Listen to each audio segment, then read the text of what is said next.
ভাবুন তো এমন একটা খেলার কথা যেখানে হারলে শুধু গেম ওভার হয় না, জীবনটাও ওভার হয়ে যায়।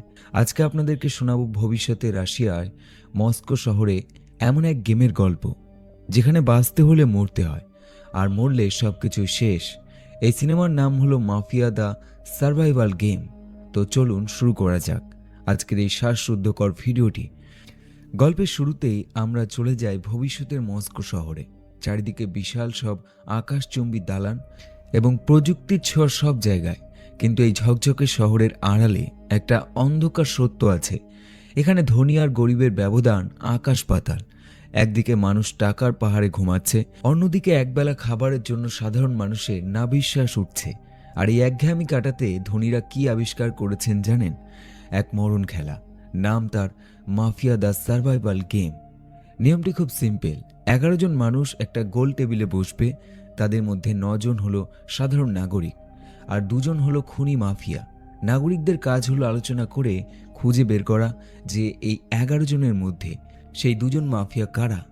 আর মাফিয়াদের কাজ হলো নিজেদের পরিচয় লুকিয়ে রাখা এবং প্রতিদিন রাতে একজন একজন করে নাগরিককে সরিয়ে দেওয়া।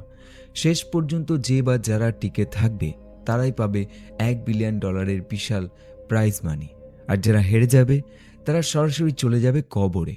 খেলোয়াড়দের পরিচয় 11 জন এবং 11টি গল্প। গেমের 75তম সিজন শুরু হচ্ছে। 11 জন ক্যান্ডিডেটের হাতে ড্রোনের মাধ্যমে কিউআর কোড স্ক্যান করে দেওয়া হলো। কে মাফিয়া আর কে সাধারণ মানুষ এটা জানে শুধু গেমের কম্পিউটার আর ডিরেক্টর। তো চলুন দেখে নিই এবারের আসরে কারা কারা এসছে। লুকা, এই বৃদ্ধ লোকটি একজন পেশাদার জুয়ারি। ক্যাসিনোতে জুয়া খেলে সে এখন বিলিয়নিয়ার, আর টাকার অভাব নেই, কিন্তু তার জীবনে কোনো থ্রিল নেই। সে এই গেমে এসছে শুধুমাত্র নিজের মৃত্যুটাকে রাজকীয়ভাবে উপভোগ করার জন্য। ভাবুন একবার, মানুষ টাকার জন্য জীবন দেয়, আর এই লোক মরার জন্য টাকা খরচ করছে। ইলাই ইলাই একজন সাধারণ গরিব ইঞ্জিনিয়ার এবং তার ক্যান্সার রয়েছে। ডাক্তার বলেছে তার হাতে মাত্র 3 মাস সময় আছে। সে জানে সে মরে যাবে, তাই মরার আগে $1 বিলিয়ন জিতে তার সন্তান আর পরিবারের জন্য একটা সচ্ছল ভবিষ্যৎ রেখে যেতে চায়। তার চেহারার দিকে তাকালে আপনার মায়া লাগবেই। বুচার ও ইভান, এরা দুজনেই দাগি আসামি। এদের জেলে থাকার কথা ছিল, কিন্তু ওয়াইল্ড কার্ড এন্ট্রি দিয়ে এখানে এসছে। তারা টাকা পাবে না, কিন্তু যদি জিতে যায় তবে তাদের যাবজ্জীবন কারাদণ্ড মাফ করে দেওয়া হবে। মানে মুক্তির নেশা, এরা যে কোনো কিছু করতে পারে। এরপর হলো ভ্লাদিমির, একজন সাবেক আর্মি কমান্ডার। তার চোখের দৃষ্টি বলছে সে এখানে জেতার জন্য নয়, বরং নিজের অতীতের কোনো পাপের প্রায়শ্চিত্ত করতে এসছে। কায়রা কায়রা নামের এই মেয়েটা এসছে তার নিজের অন্ধকার অতীত খুঁজে বের করতে। সে কেন এখানে, তার জীবনের রহস্য কি, সবই যেন এই গেমের সাথে জড়িত রয়েছে।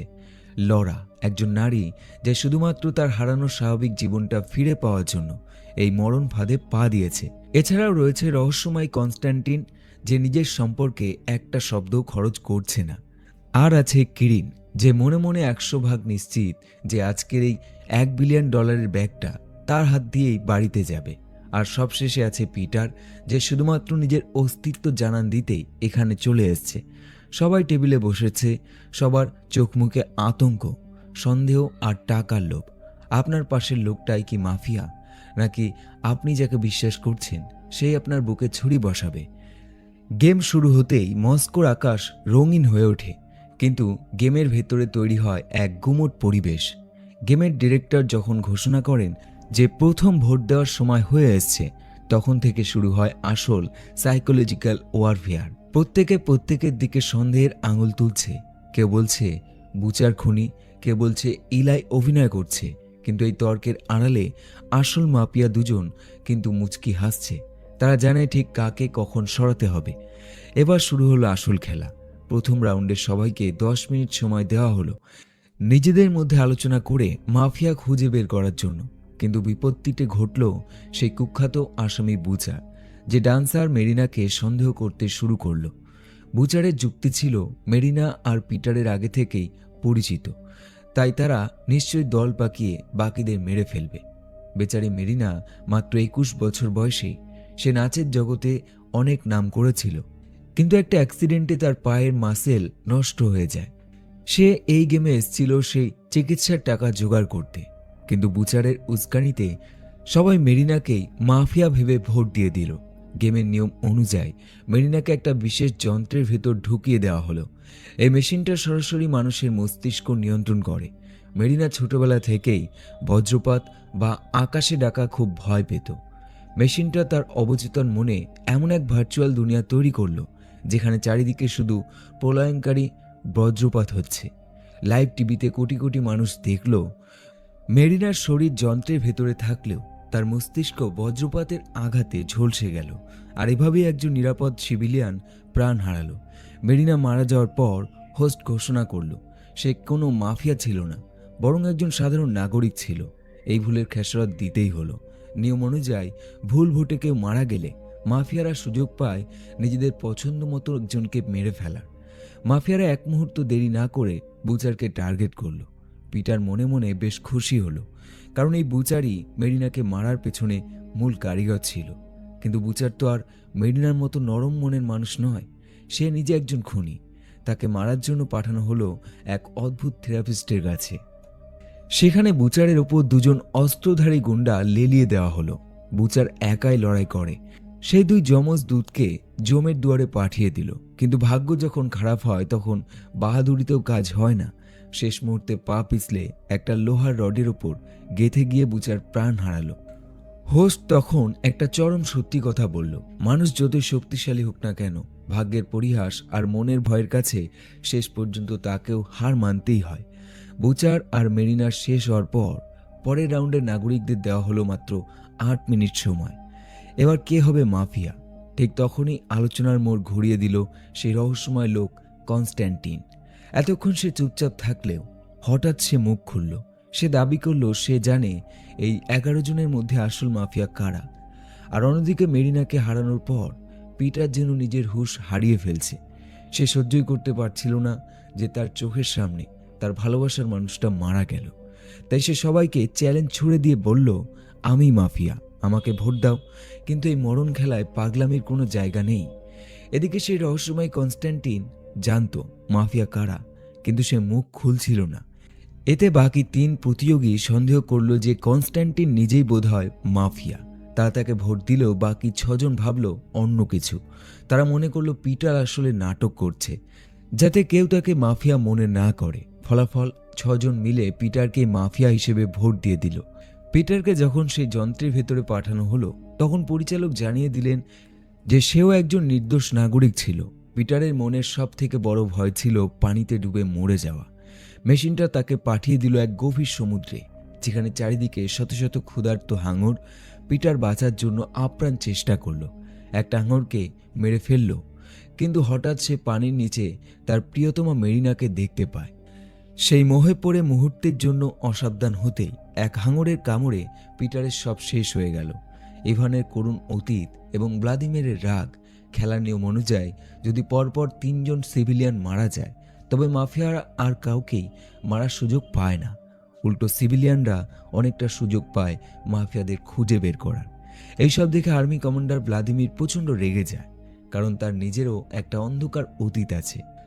এক আর্মি অপারেশনে তার ভুল সিদ্ধান্তের কারণে তার অনেক সহকর্মী মারা গিয়েছিল, যা তাকে আজও তাড়িয়ে বেড়ায়। তাকে শান্ত করতে এলেন ইভান। আমরা দেখতে পাই ইভানের অতীত। হাই স্কুল পাশের খুশিতে বন্ধুদের নিয়ে পার্টি করে ফেরার সময় এক ভয়ানক গাড়ি দুর্ঘটনায় তার 2 বান্ধবী মারা যায়। ইভান নির্দোষ দাবি করলেও ড্রিঙ্ক অ্যান্ড ড্রাইভ কেসে তাকে জেলে দেওয়া হয়। ভ্লাদিমির যখন ইভানকে গালমন্দ করছিল তখন লরা নামের সেই মহিলাটি ভ্লাদিমিরকে শক্ত কথা শুনিয়ে দিল। সে বলে, অন্যকে দোষ দিচ্ছ কেন? তুমি নিজেও তো অনেক সৈন্যের মৃত্যুর জন্য দায়ী। ব্যাস, এই অপমানে ভ্লাদিমির হিতাহিত জ্ঞান হারিয়ে লরার বিরুদ্ধে ভোট দিয়ে দিলেন। কিন্তু ভ্লাদিমিরের এই উগ্র ব্যবহার দেখে বাকিরা ভাবল সেই বোধহয় আসল মাফিয়া। সবাই মিলে ভ্লাদিমিরের বিরুদ্ধেই ভোট দিয়ে দিল। ভ্লাদিমিরকেও যখন সেই মৃত্যুর যন্ত্রে পাঠানো হলো তখনও দেখা গেল সে মাফিয়া নয়, বরং একজন সাধারণ নাগরিক। তাকে পাঠানো হলো এক কাল্পনিক যুদ্ধের ময়দানে। সেখানে সে দেখেছে তার আদেশ মেনে একের পর এক অফিসার মারা যাচ্ছে। এই দৃশ্য সহ্য করতে না পেরে ভ্লাদিমির নিজেই অস্ত্র হাতে ঝাঁপিয়ে পড়ে শত্রুদের ওপর বীরের মতো লড়ে কয়েকজনকে মারলেও একসময় তার গুলি শেষ হয়ে যায়, আর ঠিক তখনই শত্রুপক্ষের গুলিতে আর্মি কমান্ডার ভ্লাদিমির মৃত্যুর কোলে ঢলে পড়েন। তারপর আবারও ভোট শুরু হলো। এবার সবাই লরাকে সিলেক্ট করলো। তখন মরার আগে সে এক ভয়ঙ্কর সত্য ফাঁস করে দিয়ে গেল। লরা জানালো একসময় তার সুন্দর পরিবার আর প্রচুর টাকা ছিল, কিন্তু মদের নেশা তাকে তছনছ করে দিয়েছে। একদিন নেশার ঘোরে লরা খেয়ালই করেনি যে তার ছোট্ট সন্তানটা বাথটাবের পানিতে ডুবে মারা গিয়েছে। এই শোকে সে নিজেও আত্মহত্যা করতে চেয়েছিল, কিন্তু তার উচ্চতা ভীতি থাকায় সে ছাদ থেকে লাফ দিতেও পারেনি। কিন্তু সব থেকে বড় টুইস্ট হলো ইভানকে নিয়ে। সেদিন গাড়ি দুর্ঘটনায় লরাই ইভানকে বাঁচিয়েছিল, কিন্তু ইভানের বন্ধু ধনী পরিবার লরাকে প্রচুর টাকার অফার দেয় যাতে সে আদালতে মিথ্যা সাক্ষী দেয় যে ইভান গাড়ি চালাচ্ছিল। টাকার লোভে লরা সেই পাপটা করেছিল, যার জন্য আজ সে ইভানের কাছে ক্ষমা চেয়ে নেয়। লরা যেহেতু উচ্চতা ভয় পেত, তাই তাকে মারার জন্য পাঠানো হলো এক কাল্পনিক প্লেনের ভেতরে। প্লেনটা মাঝ আকাশে এক ভয়ঙ্কর ঝড়ের কবলে পড়ে চূর্ণ বিচূর্ণ হয় এবং লরা সেখানেই করুণভাবে মারা যায়। এই গেমে বেঁচে আছে মাত্র 6 জন। কনস্ট্যান্টিন সবাইকে উস্কানি দিতে শুরু করলো ইভানের বিরুদ্ধে ভোট দেওয়ার জন্য। সে বলল ইভানই মাফিয়া, যে লরার উপর প্রতিশোধ নিয়েছে। কিন্তু বাকিরা অতটা বোকা নয়। তারা ভাবল কনস্ট্যান্টিন নিজেই কেন বারবার উল্টোপাল্টা ভোট দিয়ে সিভিলিয়ানদের মারছে। ভোটাভুটি শুরু হলো। কনস্ট্যান্টিনের ওপর পড়ল 3টি ভোট। নিয়ম অনুযায়ী কমপক্ষে 4টি ভোট দরকার কাউকে মারার জন্য। সবাই ভাবল নিশ্চয়ই ইভান 4 নম্বর ভোটটা দিয়ে কনস্ট্যান্টিনকে খতম করবে। কিন্তু ইভান সবাইকে অবাক করে ভোট দিয়ে বসলো সেই অসুস্থ বৃদ্ধ ইলাইকে। ঠিক সেই মুহূর্তে ঘটল সবচেয়ে অদ্ভুত ঘটনা। কনস্ট্যান্টিন নিজেই নিজের বিরুদ্ধে ভোট দিয়ে দিল। 4টি ভোট হতেই পরিচালক ঘোষণা করলেন কনস্ট্যান্টিনই ছিল সেই খুনি মাফিয়া। সে একজন বীরের মতো মরতে চেয়েছিল, আর তার ভয় ছিল বৃদ্ধ বয়সে একা একা তিলে তিলে মরা। তাকে এমন একটা মায়াবী সিঁড়িতে পাঠানো হলো যেখানে প্রতিটা ধাপ নামতেই সে বুড়ো হয়ে যাচ্ছিল, আর শেষ ধাপে গিয়ে একাকিত্ব আর অসুস্থতায় সে মারা গেল। একজন মাফিয়া মরলেও গেমে কিন্তু এখনো আরও একজন মাফিয়া লুকিয়ে আছে। এবার ছিল মাফিয়াদের টার্ন। সেই অদৃশ্য মাফিয়া এবার টার্গেট করলো বেচারা ইভানকে। ইভান যে একজন নির্দোষ সিভিলিয়ান ছিল সেটা জানার পর সে কান্নায় ভেঙে পড়ল। তার খুব ইচ্ছে ছিল টাকাটা জিতে তার মাকে নিয়ে সমুদ্রে দেখতে যাবে। মরার আগে ইভানকে সেই যান্ত্রিক দুনিয়ায় পাঠানো হলো যেখানে সে ইমাজিনেশনে তার মাকে নিয়ে সমুদ্রের তীরে ঘুরছিল। কিন্তু তখনই পুলিশ এসে তাকে গ্রেপ্তার করে এক অন্ধকার সেলে ঢুকিয়ে দেয়। ইভানের সবথেকে বড় ভয় ছিল জেলখানায় পচে মরা, আর সেটাই হলো। কয়েকজন গার্ড এসে ইভানকে জেলের ভেতরে গুলি করে মেরে ফেলল। সবাই এখন প্রচণ্ড কনফিউজড। ইভান, ভ্লাদিমির আর পিটারের মতো শক্তিশালী প্লেয়াররা একে একে বিদায় নিচ্ছে। এখন টেবিলে বাকি মাত্র 4 জন। ঠিক তখনই ক্যান্সার আক্রান্ত ইলাই এক চাল চালল। সে আঙুল তুলল কিরিন আর কায়রার দিকে। সে দাবি করল এই দুজন আসলে কাপেল এবং তারাই মাফিয়া সেজে একের পর এক সিভিলিয়ান মারছে। আসলে গেম শুরু হবার একদিন আগে কায়রা আর কিরিনের দেখা হয়েছিল এবং তারা একে অপরের প্রেমে পড়ে গিয়েছিল, কিন্তু তারা বারবার বলছিল যে তারা মাফিয়া নয়। এই ঝগড়ার সন্দেহের মাঝেই ভোটিং টাইমার শেষ হয়ে গেল। যেহেতু কেউ কাউকে ভোট দেয়নি, তাই নিয়ম অনুযায়ী কম্পিউটার এখন অটোমেটিক একজনকে বেছে নেবে মৃত্যুর জন্য। এবং কম্পিউটারে সেই খড়গ গিয়ে পড়ল কায়রার ওপর। কায়রাকে যখন সেই ভয়ঙ্কর যন্ত্রের ভিতরে দিয়ে নিয়ে যাওয়া হচ্ছিল, কিরিন আর নিজেকে সামলাতে পারল না। সে জানত এই যন্ত্রের ভেতর যাওয়া মানে নিশ্চিত মৃত্যু, তাই সে তার ভালোবাসার মানুষকে একা ছাড়ল না। সেও লাফ দিয়ে যন্ত্রের ভেতর ঢুকে পড়ল। তাদের পাঠানো হলো আকাশের অনেক উঁচুতে একটা কাচের পাটাতনের ওপর। কিরিন উচ্চতার সাপ খুব ভয় পেত। হঠাৎ কাচের ছাদ ভেঙে তারা গিয়ে পড়ল এক তপ্ত মরুভূমিতে। সেখানে চারিদিক থেকে ধেয়ে এলো বিশাল বিশাল সব বিষাক্ত সাপ। তারা কোনো মতে সাপের হাত থেকে বাঁচলেও সামনে হাজির হলো এক দানবীয় রাক্ষস। লড়াই যখন চলছিল তখন কিরিন খেয়াল করল রাক্ষসটা সূর্যের আলো সহ্য করতে পারছে না। নিজের উপস্থিত বুদ্ধিকে কাজে লাগিয়ে কিরিন তার গলার লকেট দিয়ে সূর্যের আলোর প্রতিফলন ঘটালো এবং রাক্ষসটাকে সেখানে খতম করে দিল। এভাবে কিরিন জয় করল তার দীর্ঘদিনের ললিত ভয়কে। এরপর তারা সামনে দেখতে পেল একটা এতিমখানা। এটাই ছিল কায়রার সেই ছোটবেলার জায়গা যেখানে তার বাবা মা তাকে ফেলে গিয়েছিল। কায়রা সবসময় জানতে চাইতো কেন তাকে ত্যাগ করা হয়েছিল আর এটাই ছিল তার মনের গভীরে সবথেকে বড় ভয়। কিন্তু কিরিন তাকে বোঝালো, অতীতের ভয়কে আঁকড়ে ধরো না, তাহলে এই গেম তোমাকে শেষ করে দেবে। কায়রা নিজের কৌতূহল আর ভয়কে জয় করে নিল। আর ঠিক তখনই এক অলৌকিক ঘটনা ঘটল। গেমের ৭৫ বছর ইতিহাসে আগে কখনো কেউ এই যান্ত্রিক দুনিয়া থেকে জ্যান্ত ফিরে আসেনি। কিন্তু কায়রা আর কিরিন তাদের সাহস আর ভালোবাসার জোরে বাস্তবে ফিরে এলো। গেমের পরিচালক অবাক হয়ে তাদের মুক্তি দিয়ে দিলেন। আর তখনই ফাঁস হলো আসল মাফিয়ার নাম। সেই শান্তশিষ্ট ক্যান্সার আক্রান্ত ইলাই ছিল গেমের দ্বিতীয় মাফিয়া। সে ভেবেছিল ইভান আর কায়রাকে সরিয়ে সে একাই সব টাকা নিয়ে যাবে, কিন্তু ভাগ্য তার সহায় ছিল না। গল্পের শেষে আমরা দেখি এক মিশ্র অনুভূতি। ইলাই যেহেতু মাফিয়া হিসেবে টিকে গিয়েছিল, সে পুরস্কারের $50 মিলিয়ন পায় এবং মৃত্যুর আগে তার পরিবারের জন্য সব টাকা রেখে যায়। অন্যদিকে সেই বৃদ্ধ জুয়ারি লুকা, যে মরার জন্য এসেছিল, সেও পায় বাকি $500 মিলিয়ন। কিন্তু সে টাকার মোহ ছেড়ে সবটুকু দান করে দেয় কায়রার সেই এতিমখানায়। এখন প্রশ্ন হলো, আমাদের কায়রা আর কিরিনের কি হলো? তারা হয়তো $1 বিলিয়ন জিততে পারেনি, কিন্তু তারা একে অপরকে ফিরে পেয়েছে। এক পৈশাচিক মরণ খেলা থেকে জ্যান্ত ফিরে আসাটাই তো তাদের সব থেকে বড় পুরস্কার। মস্কের সেই উঁচু দালানের ভিড়ে তারা এখন নতুন জীবন শুরু করেছে। আর ওইখানেই এই মাস্টারপিস মুভিটি শেষ হয়ে যায়।